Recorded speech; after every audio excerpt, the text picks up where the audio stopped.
Alam nyo na ba yung bagong update sa Toro Family? Mukhang buntis na naman si Papi pero sa ibang tatay naman be. Anyways mga mari, bago ko ituloy yung chika, pagkalim mo natin yung makeup ko please kasi lagkit na ako. Kung pa lang tinatapos mga mari, yung latest upload nila ng Obsessed nung Sabado be. Talagang obsessed na rin ako. Ano na nangyari kay Papi? Grabe mari, sobrang intense ng mangyayari ngayong Sabado. Ngayon pa lang talaga nararamdaman ko na. Anyways mga mari, share ko lang sa inyo yung ginagamit kong makeup remover ng Fab, yung 4play nila at be, sobrang intense na ito gamitin. Mga pala yung packaging niya, syempre may kasama siyang applicator mga mari. And ito yung cleansing balm. Naamoy ko na siya kanina.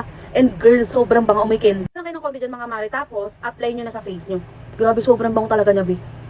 Ganyan lang. Tapos, sa kabila, lagay mo rin.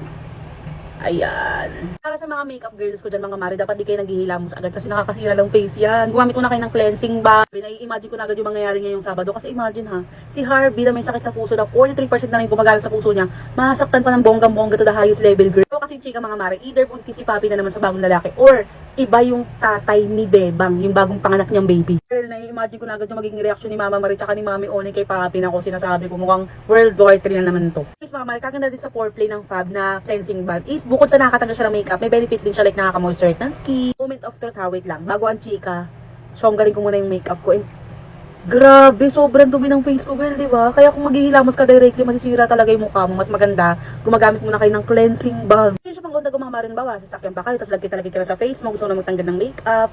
Pwedeng ganito na lang, lalagyan mo, kukuha ka ng tissue tapos, ayan girl, oh.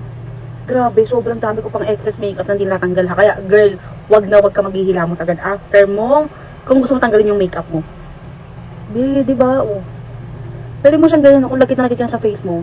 Dali mo lang lagi yung cleansing balm mo na 4play, girl.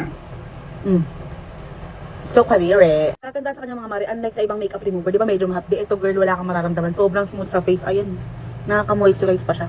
Dermatologically tested ba ito mga mari? Kaya naman talagang very recommendable. O diba, walang kahirap-hirap natanggal yung makeup ko in just 3 minutes, girl. Ay mga mari, abang tayo next Saturday kung ang talagang katotohanan, kung buntis pa talaga si Papi or hindi. Anyway, sa mga makeup girls ko dyan, perfect na perfect, dapat meron na kayo nito. Kung bet nyo rin dyan sa basket.